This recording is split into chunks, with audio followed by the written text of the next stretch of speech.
Sir 'Dasari Narayana' గారు ఒక మంచి డైరెక్టర్. ఎన్నో మంచి సినిమాలు తీసిండు. ఆయన చనిపోయిన తర్వాత వాళ్ళ ఫ్యామిలీ సిట్యుయేషన్ ఏంటంటారు సార్?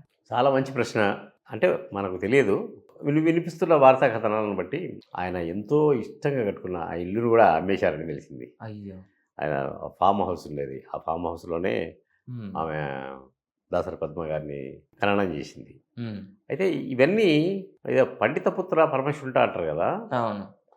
అట్లా వాళ్ళ కొడుకులు ఇద్దరు కొడుకులు, ఒక కూతురు. అంతా పెద్దలు కలిసి అన్నీ అమ్మేసి 3 భాగాలిచ్చి ఆస్తులు పంచారు అని తెలిసింది. ఇట్లా పోతా ఉంటే మనకు దగ్గరలోనే హ్మ్. దాసరి గారి ఇల్లు. ఒకప్పుడు కలకలలాడేది ఆయన ఉన్నప్పుడు. హ్మ్. ఎన్ని మీటింగులు జరిగేది. ఎంత ఇది అసలు ఎంత బాగా కట్టుకునేది అంటే ఆయన గేట్ దగ్గర నుంచి ఇంట్లోకి పోవడానికి కొన్ని 20, 30 సెకండ్లు పడతది. అబ్బా! నడుచుకుంటూ పోవడానికి. హ్మ్. అంత అంత పెద్ద ఒక అర ఎకరంలో కట్టినట్టు అనిపిస్తుంది. పెద్ద ఇల్లు.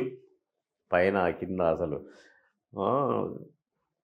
కారు కూడా గుమ్మం దాకా పోతది. ఇటు హ్మ్. నుంచి కింద నుంచి అన్ని సౌలభ్యాలున్నాయి. ఓకే. బాగా ఇష్టంగా ఆయనకు ఉండడానికి కట్టుకున్నాడు. ఎవరైనా పోవాల్సిందే గదా!